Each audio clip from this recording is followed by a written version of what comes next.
Hey everybody, welcome to NoDQ&A video right here on NoDQ.com. WWE Elimination Chamber is this Sunday. Make sure you check out the coverage at NoDQ.com. But for now, let's get to your questions. And speaking of Elimination Chamber, here's the first one. What are your predictions for the Chamber matches this Sunday? For Raw, I'm going to have to go with Chris Jericho. I think if I was booking it, I would have CM Punk enter the match first, eliminate everybody in the match, but then at the end, Chris Jericho comes in last and beats CM Punk. Therefore, you get the heat on the heel.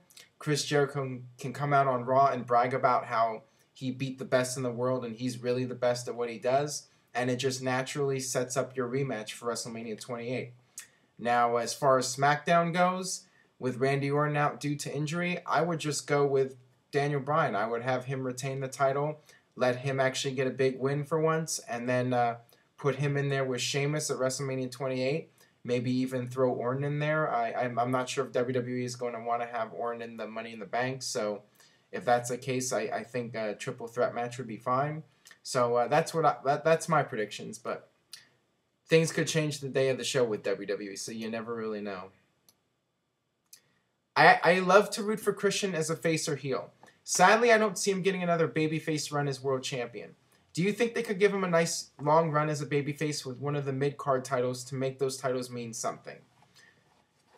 I'm not really sure if he'll come back as a face or a heel. I mean, I think the roster is pretty balanced out right now in terms of faces and heels, and it could really go either way with Christian. It all depends on what WWE wants to do or if somebody else goes down with injury. But as of right now, I think you could put him in either role. And actually, I wouldn't mind him coming back as a face, and you mentioned a mid-card title. Perhaps they could do a feud with Christian and Cody Rhodes, and they're trying to build up Rhodes, and why not put him in there with a veteran and let those two have some great matches and let Rhodes continue to grow as a performer, and being in there with a veteran like Christian I think would do a lot of good for him. So, I mean, that's what I would do. I think that's a good idea. Greetings, Aaron. Don't you think it's a joke that they replaced Orton with Santino in the Elimination Chamber match? I think they should have just replaced him with Drew McIntyre. What are your thoughts? Well, I hate to say it, but I think Santino's actually been booked better than Drew McIntyre as of late. Regarding Santino being in the Chamber match, I don't really think it matters one way or another. I think the people that were going to buy Elimination Chamber are going to buy it just for the stipulation, not who's in the match. So, I mean, whatever. Santino is Santino. He'll be in there. Probably be the first one eliminated. He's just a body. I mean, they originally were going to go with Mark Henry. They even brought Henry to the SmackDown tapings, but then they realized that he was still hurt, so they had to come up with a last-minute replacement, and whatever. I mean, doesn't bother me one way or another. I just find it funny that it's Santino of all people, but whatever. Looking ahead to WrestleMania 30, who do you think the main event could be? Do you think they'll be able to come up with something special for the main event? Personally, I think the only real draw would be a Taker versus Cena match. Brock Lesnar, maybe? I think that they'll be just fine coming up with a big match for WrestleMania 30. I mean, you have so many possibilities. You have Brock Lesnar. You could always bring back Steve Austin.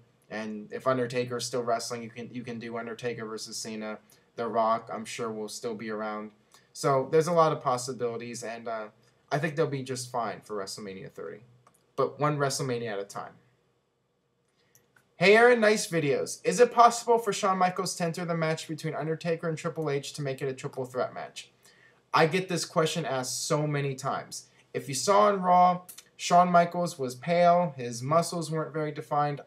That tells me that the guy is very happy being at home, spending time with his family, and he did everything there was to do in wrestling. There's no reason for him to come back and cheapen his retirement. And I think the retirement stipulation actually means something to him. And I don't see it happening. I think it's highly, highly unlikely that Shawn Michaels will wrestle again, especially at this year's WrestleMania. And I think it's just fine doing Undertaker versus Triple H and having Michaels be the enforcer.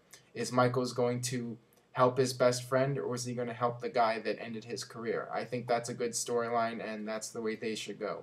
And I think Michaels being added to the match would just cheapen the whole thing. Hey Aaron, what would you think about WWE getting rid of four pay-per-views and then bringing back Saturday Night's Main Event 4 times a year? That way they can hopefully use this to build up the remaining 8 pay-per-views they keep and make Saturday Night's Main Event an important special event again. Your thoughts? They tried bringing back Saturday Night's Main Event several years ago, and it didn't really work out that well in the ratings. I think the issue is that WWE is already oversaturated with TV shows every week. So when you add another show, it's not going to make all that much of an impact. Like I've said many times before, it's a different era.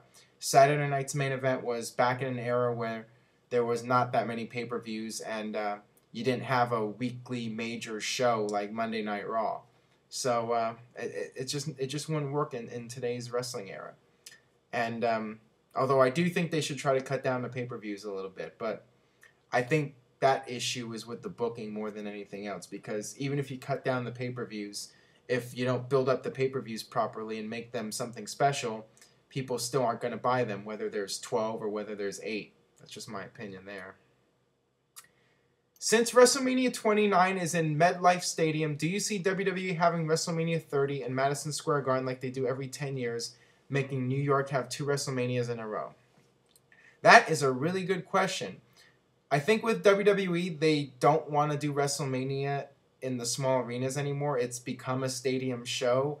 So, yeah, it would be really bizarre for them to do the same market 2 years in a row. It's a really interesting situation here. And quite frankly, I think they're going to do what's best for business. And if that means doing WrestleMania 30 in a stadium somewhere else besides New York, I think that's what they're going to do. It's nice and all to have every 10 WrestleManias be at Madison Square Garden, but times change, and WWE is a business first and foremost. They got to do what they got to do to make the most revenue. So, would not surprise me to see them go somewhere outside of New York for 30, maybe LA if the stadium here ever gets finished, or maybe San Francisco. I'd like to see that because 6-hour drive for me, but we'll see. Do you think WrestleMania will ever be the same when Undertaker calls it a career? Well, Undertaker being gone will definitely hurt a little bit. I mean, the streak has become such a big part of WrestleMania over the last several years, but I think they'll be just fine in the end. But hopefully they have some ideas of what to do to make WrestleMania bigger, because, yeah, once Undertaker is gone, that's one less drawing tool you have to get people to buy the pay-per-view. But as long as you have a major star or one big larger-than-life match between 2 icons, I think that WrestleMania will always be able to continue being a major show. So, yeah, I mean, it's going to hurt a little bit, but they'll get through it. Hey, Aaron, love the show, and now that it's confirmed that Vince Russo is gone from TNA, do you see this as a sign for them to get back on track to how they were a few years back? Well, Vince Russo was booking a few years back, so you must be talking about way back, like maybe 2004, 2005. It's definitely a step in the right direction. They need to move in a new creative direction, I think. And if something's not working, you gotta change things up. And it's long overdue. They should have gotten rid of Russo a long time ago.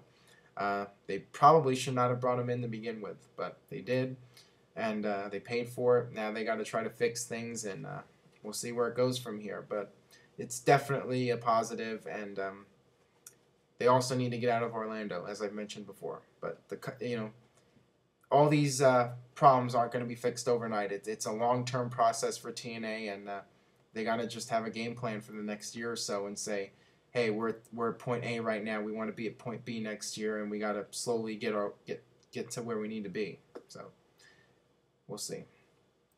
All right, that'll do it for this edition of No DQ&A video. Thanks as always for watching. Make sure you leave a comment. YouTube.com/NoDQCAW. And don't forget this Sunday, Elimination Chamber coverage on NoDQ.com. We'll see you then.